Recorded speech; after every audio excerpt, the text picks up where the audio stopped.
ย้ายงานพี่น้องย้ายงาน ไปแปลงนองเนาะหลังจากแปลงนองอยู่ในแล้วซองนอง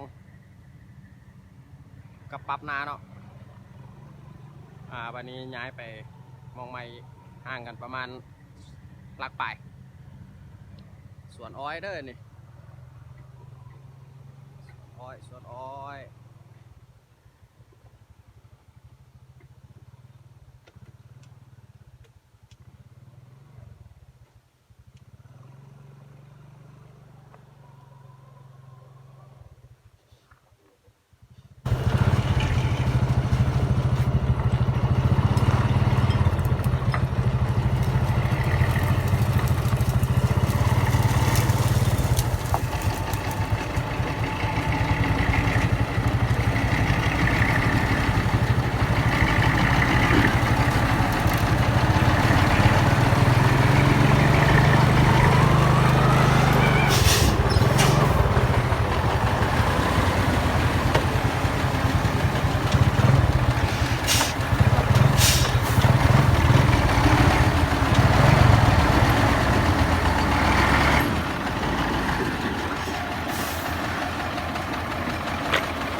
เหมาะอยู่แซ่มองเห็นเวียก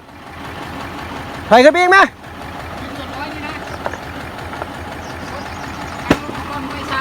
ถอยมาอีกเลยขึ้นมาโน่นดิ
อ้อยพี่น้องอ้อย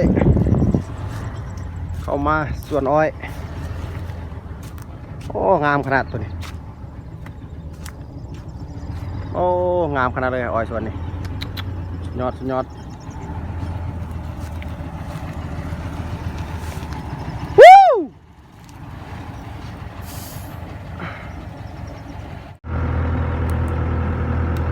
แกทำเงินนะเอาค่าไกลหมดละ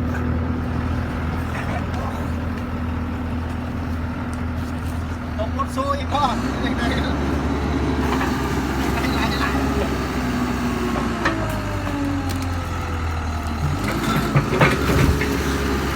รถลงรถเนาะมีโนนให้ลง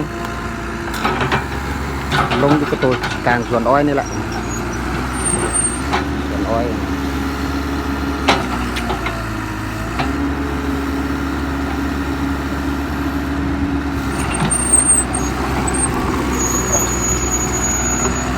ว้าว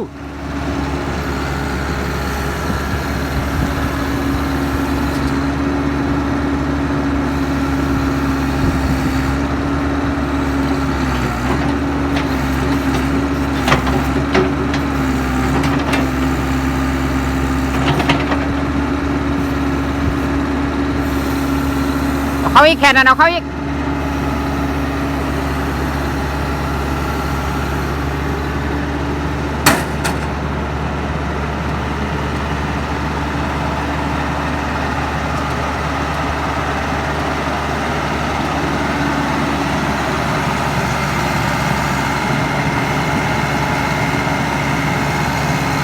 น้อยเดียวคนจูเพิ่นประมาณ10 เซน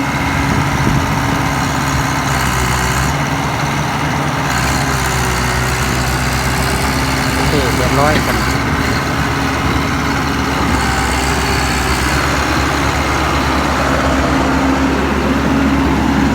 เป็นไงวะน่ะ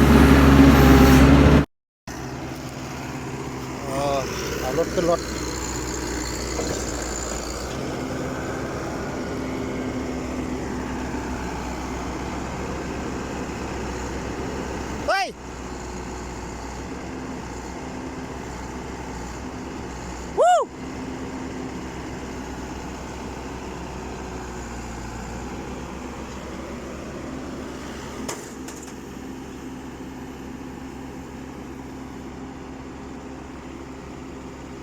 นาทีระทึกใจ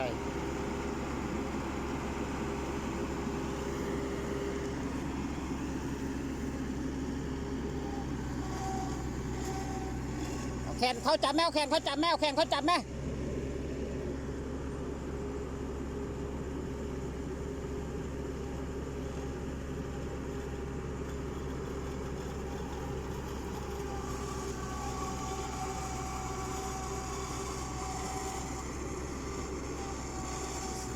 บ่มีเข็มขัดรุ่นเนี่ยเนาะตีนยันไว้เลยปวด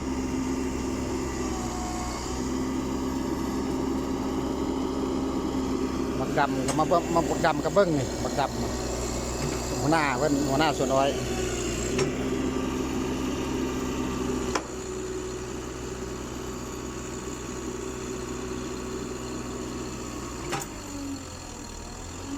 โอเค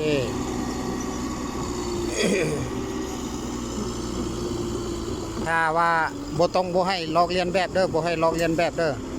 มันง่อยเท่านึงเลยเด้อเฮ็ดอย่างนี้เด้อล้มเท่านึงเลยเด้อรถตีลังการถจกตีลังกาเท่านึงนะครับบ่จำเป็นบ่ให้เฮ็ดบ่ให้ลอกเลียนแบบเด้อ